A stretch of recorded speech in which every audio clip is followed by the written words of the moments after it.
పర్బల్ rod and 10 kgs weight. It 5 kgs, it 5 kgs weight.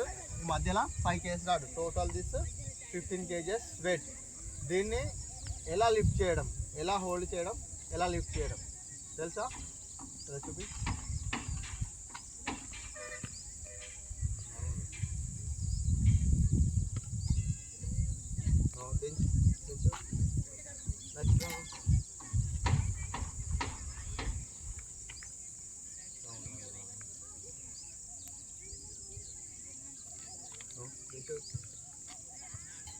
So వీళ్ళు ఏ విధంగానైతే hold చేసి lift చేశారో అది ఎగ్జాక్ట్లీ రాంగ్. ఓకేనా?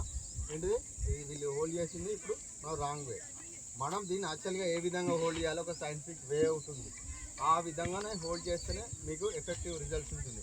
కామన్గా మనము ఎగ్జాక్ట్లీ ఇప్పుడు ఈ రాడ్ ఏదైతే ఉందో దాని సెంటర్లో స్టాండింగ్గా నిల్చొని కొంచెం వైడ్గా లెగ్స్ని వెడల్పు చేసుకొని నీస్ బెండ్ చేసుకోవాలి. ఫస్ట్ నీస్ బెండ్ చేసుకొని హ్యాండ్స్ స్ట్రేట్ పెట్టుకొని మెజరింగ్ తీసుకోవాలి. ఫస్ట్ మన హ్యాండ్స్ తోటి ఒక మెజరింగ్ తీసుకొని ఇట్లా బాడీని ఏ విధమైన హ్యాండ్స్ ఇట్లా స్ట్రేట్ పెట్టుకొని ఈ విధమైన దాంతో హోల్డ్ చేయాలి. ఇలా హోల్డ్ చేసి లిఫ్ట్ చేయాలి. మళ్ళీ కింద క్యాల్చి దించాలి. చాలామంది దీన్ని హోల్డ్ చేయాలి అనగానే ఏ విధంగా వస్తారంటే ఇట్లా వస్తారు, ఇట్లా డైరెక్ట్ బెండ్ చేస్తారు, ఇట్లా డైరెక్ట్ బెండ్ చేసి ఇట్లా పడుతుంటారు.